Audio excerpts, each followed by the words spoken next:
Well, hi everybody, it's Lisa Tamati here from Pushing the Limits, and today I'm sitting here with my best mate and partner in crime at Running Hot Coaching, Neil Wagstaff, who is a coach extraordinaire, someone who's really helped me get through all my big challenges in life and who I enjoy working with now. And we're going to be talking today about a holistic approach to your training and getting the most out of maximising your training efforts by using a more holistic approach to things. We've been playing around with different checklists for our runners to work out what parts of their life are not optimal as far as stress levels go and all that sort of good stuff. So Neil, you can perhaps explain it a little bit better. Welcome to the show, Neil. Thanks, Lisa. It's a nice introduction. Thank you. So guys, what we've been looking at doing, we've got a number of athletes who've been struggling a little bit with where they're at, how they're feeling. We've had them training with various different things like RPE, IAS scale of 1 to 10, their perceived exertion, how hard they're working. We've had some looking at heart rate, so working on 65 to 75% of their max heart rate, or maybe higher or lower depending on where they're at.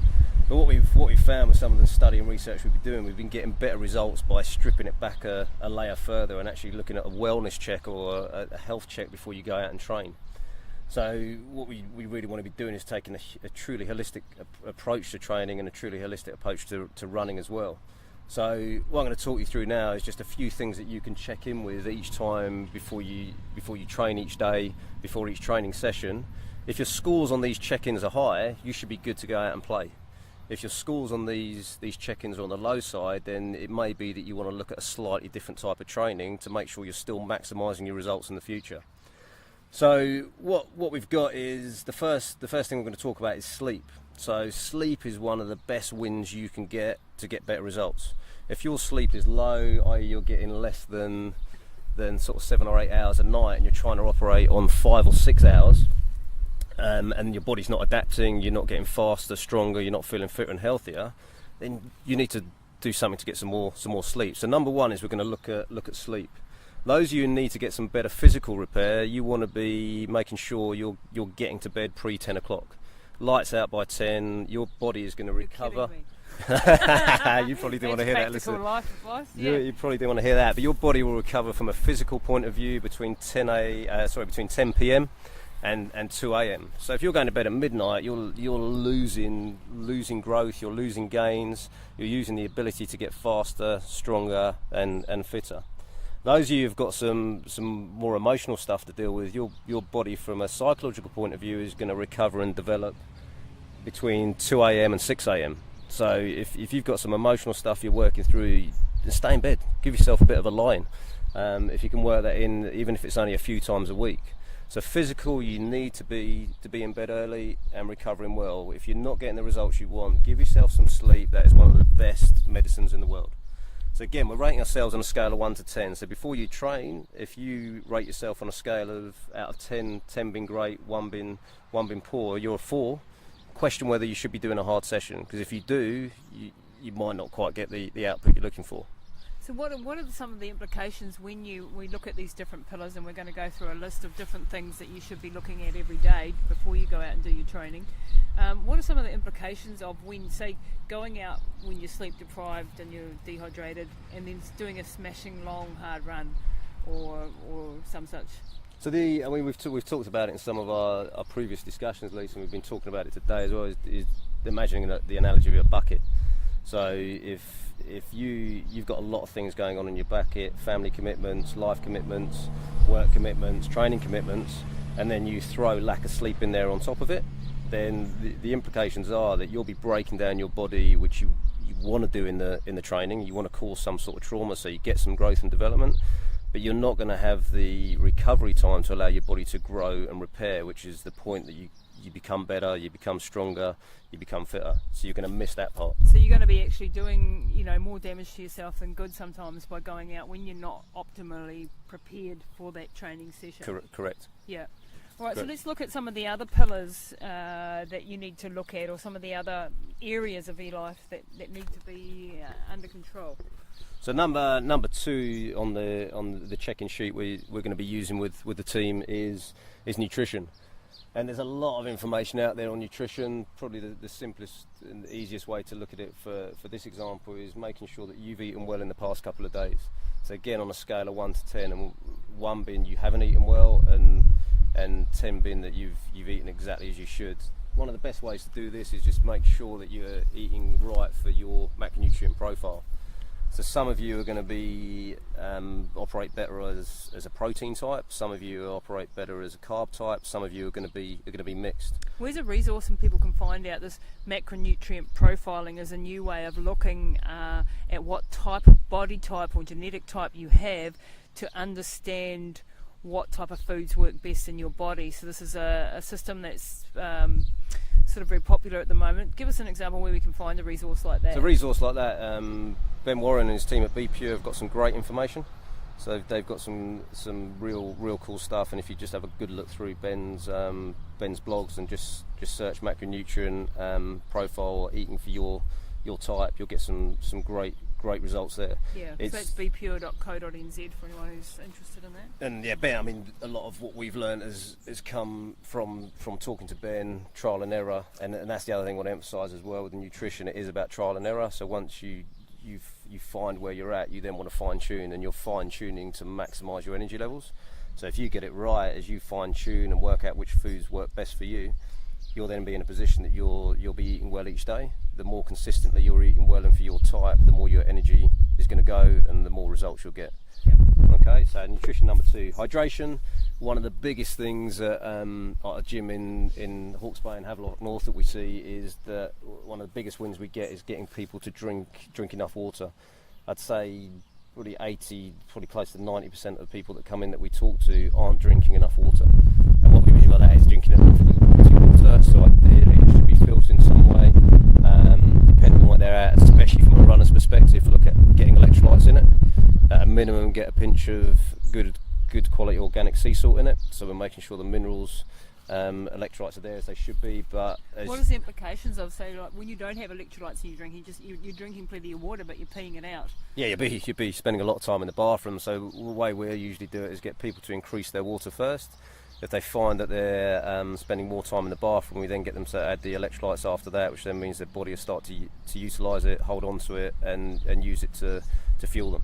So if you find that for any reason you could have been away on holiday, you could have been away at a work conference, and you realise when you're rating yourself on a scale of 1 to 10 that your hydration for the past couple of days has got a low score, then bear in mind that if you've got a series of hill repeats to do and you're expecting good results from it, if you're dehydrated, your body ain't going to function anywhere near as well as it did when you're well hydrated and good electrolytes. We sort of hear all that for race day, but it's actually in training day too. And dehydration is something that can be quite chronically dehydrated, and this is where the electrolyte balance on a daily basis comes into it, getting that optimum amount of your minerals in so that you can actually keep the water in there. Yeah, exactly, Lisa. It's bang on, exactly that. And what we're learning, and have been learning for the past few years, I was very guilty of looking after my hydration and electrolytes on event day or on my long runs. Wasn't as worried during the week and in my shorter runs, and I'd find at some point I was hitting the wall and developing a lot of symptoms of dehydration because I was just going into an event or race with an empty tank and never catching up properly. So look after the little things day by day, and then you'll be a whole lot more effective when you want to perform.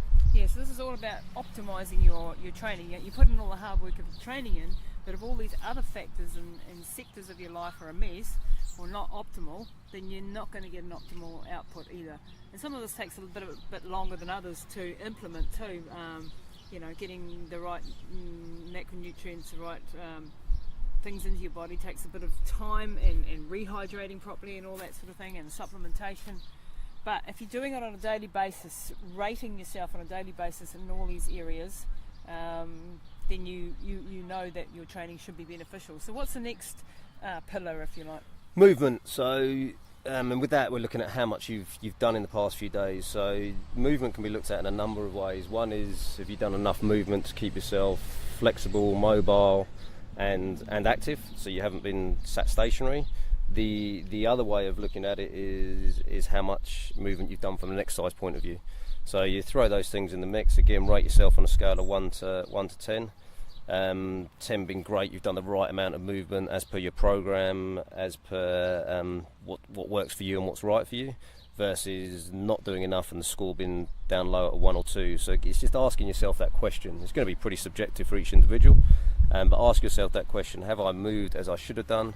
If you've missed the past 5 days of activity, then the session you're about to go into could be challenging. Likewise, if you've thrown in an extra 3 or 4 sessions in addition to what was on your program, you may find that the results you're going to get in the session ahead aren't quite right. So this is where judging too much or too little is a part of the equation. Yep. There. Part of the equation. I apologise for the truck noises.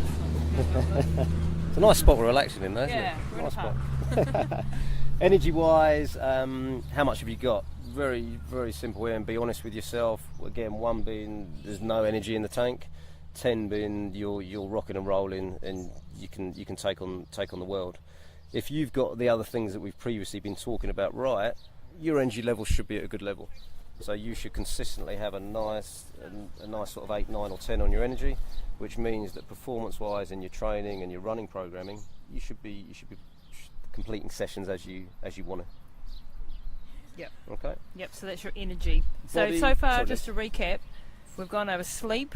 I want you to rate from 1 to 10 every day before your training session. Your sleep, your nutrition, your hydration, your movement, and your energy. And the next one is your body. So checking in with your body. How does it feel? Any aches, pains, or niggles? Our bodies are real good at telling us how they feel. They send us messages. They send us messages when they're feeling great. They also send us messages when they're feeling tight, they're feeling restricted, and there's any sort of discomfort. So ask yourself how the ankles feeling, how the knees feeling, how the hips feeling, shoulders, neck, all the soft tissue. Feeling good, great. Give yourself a 10.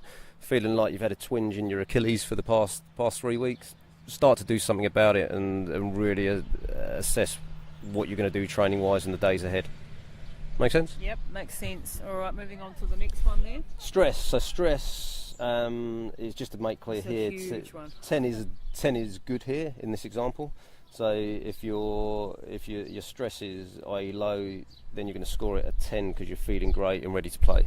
Yep. If it's high, you're going to score it a 1. So just to make clear there. Again, it's a huge your one. emotional stress and physical stress.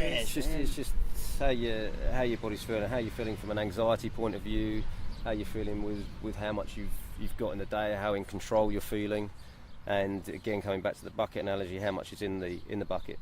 You'll rate yourself there. You'll then total up all of these scores, and this is where it becomes real valuable, especially when you've got a couple of weeks of data. Is you'll get a total score, which you obviously want to be up at the higher end, and you'll get a lower score. You will also start to see some patterns we've seen a lot of people that sleep's a big one, so people not getting enough sleep, that's a low one, and hydration as well. Again, another one that we're seeing is low in quite a lot of people. So you'll see patterns. Some of you may find at home that it's your body with niggles and pains that is always low, or it's your stress levels or movement. But start to identify where what you're looking for is real low-hanging fruit. So if you can make some changes hydration-wise, start putting a plan in place to drink some more water each day. If you can get on the foam roller a little bit more regularly, book a regular massage, something that will address the niggles, then do it. So long-term, your training results will be maximised, you'll get better results, and you'll be a lot more comfortable in what you're doing activity-wise. Because what we've seen with a lot of athletes over the past years is that you can give 2 different people the same program and with the same goal, and who started out at a similar place, and they can reach completely different areas. And it's not dependent on their training, it's dependent more on these other sectors of life that come into the equation that we tend to neglect. We sort of think, well, we have to do this many kilometres this week and this many strength training sessions or whatever, but forget that life's going on around it, and not many of us have the benefits of being professional athletes where we do nothing else but train. Wouldn't that be nice? That would be nice. Yeah. I think body part of just good takeaway at the end of it, Lisa, is again looking at the data, assessing the data, but being able to do something with it. If you find that your scores are low for a little while, then adapt your session. If your session's got an interval running session on it, on your program, and it says you need to be operating at 80 to 85% of your max effort, and you know that on your you're checking that you've checked in your body and your scores are low, then don't be shy about switching that out for a steadier state run or a walk, an interval of walk runs, rather than the real high intensity stuff. Likewise, if you're feeling great, then go for it. Do what it says on the program. But we're seeing some real good results by people taking control of their program a bit more and seeing where their body's at and completing their program based on their energy score and their check-in score. So this is really important that people start to listen to their actual bodies and not just listen to the training program, because even when it's a personalised training program, we're not in control of your daily life, stresses and levels of problems that you've got going on. So you have to use a little bit of common sense really and listen to your body and tweak things. So this is part of a new program that you've been trialling out, Neil, and is this actual checklist, can we put that in the show notes? Yeah, we can get it in the show notes so that it's we've been using it through the gym. We had great experience with our trip to see Andrew and Dave at the Kaizen Institute of Health over in Australia, and they use it exceptionally well there, and with us implementing it both in the gym and now through the running business, we're starting to see some amazing results with it as well. It takes a little bit of discipline, but it means that people get into the start line in much better condition, much better shape, and really ready to take on their goal, rather than getting to the start line feeling broken, sore and overcooked. Right, so we're going to put that link in the show notes. You'll be able to download the little PDF there, stick it on your fridge and fill it out every day before you go for your training session. Any last words that you want to add today, Neil? No, I think that's it. Just do it. Like anything, there's so much information out there with regards to training, health, fitness, wellness. It's what we're seeing more and more of with the people we're working with is it's the simple little things done regularly that make a huge difference. Yep. So do the simple little things regularly, rather than looking for the huge big magic bullet. I wish it was out there. It ain't. It's really not. It's tweaking and whittling away and persistence and keeping improving. And even as coaches, we know that there's new information coming out all the time, new breakthroughs in science, and we have to adapt and bring those into and test them out within ourselves and with our athletes. And that attitude, I think, to growing and changing and being willing to adapt is a crucial part of continuing to increase your performance as an athlete and as a healthy person. Right, that's it for today, everyone. Thanks very much for joining us. Now, we'd love you to come and check out, of course, our coaching website, which is runninghotcoaching.com. We've got a whole lot of running packages there and triathlon packages of everything from absolute beginners, and we're talking people who are just running the first lamppost, right through to ultramarathon runners, doing the 100 milers, etc. So we would love to check you to check that out, runninghotcoaching.com, and we'll see you again next week.